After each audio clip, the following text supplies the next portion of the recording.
I am reading 4 books this month, and I want to share with you why I'm reading them and what makes them so enticing and makes my brain tickle. The first book that I'm reading is The Arrow Sutras by Nicole Daedon. I read this a year ago, but I am about to buy volume 2 and I really wanted to reread it again. This is kind of like a how-to manual on how to ignite your feminine spirituality. It talks about living in perfection, owning your desire, and it also touches base on interdependence, play, and erotic ethics. It's a pretty good read, and there are 5 volumes. Once I finish this, I'm gonna buy the second one. I like to read this in the morning. I have this strict rule where I don't use my phone until 9 in the morning. Every time I read this book, I am just absorbing so much. I like to think of this book as my church read. The second book that I'm reading is The Barbizon. My mom actually bought me this book exactly a year ago, and I'm finally getting around to it. This book is a non-fiction history talking about the iconic Barbizon Hotel in New York City. This is an iconic hotel that housed aspiring models, writers, secretaries,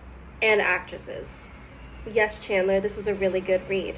There are some iconic women that passed through here. Some of them include Joan Didion, Grace Kelly, and Sylvia Plath. I love this because it kind of touches base on,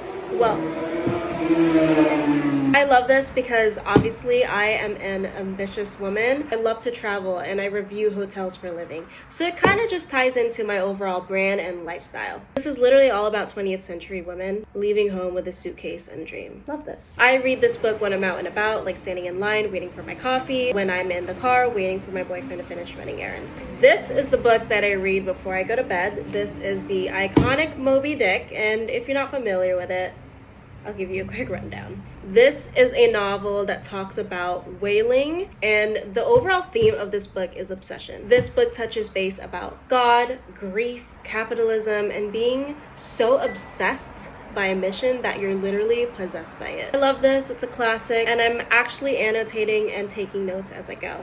I don't like to read this when I'm out and about because it does require a great deal of my concentration because it is in such archaic language. But this is a great read. The last book that I'm reading, which hasn't arrived yet, is The Let Them Theory by Mel Robbins. I run a book club in the city called Hot Girl Book Club, and that is what we're currently reading right now. We decided to start the year off strong with a book that is all about adopting a mindset where you let people do whatever the hell they want to do. It's all about protecting your peace, your energy, and just staying focused on one thing that matters most. I think it'll be a great book because it'll help me create boundaries when it comes to friendships, business, and just life in general. So those are the 4 books that I'm reading this month. I will let you know my thoughts on them when I finish. I will have that on my Substack. Thanks so much for watching. Bye.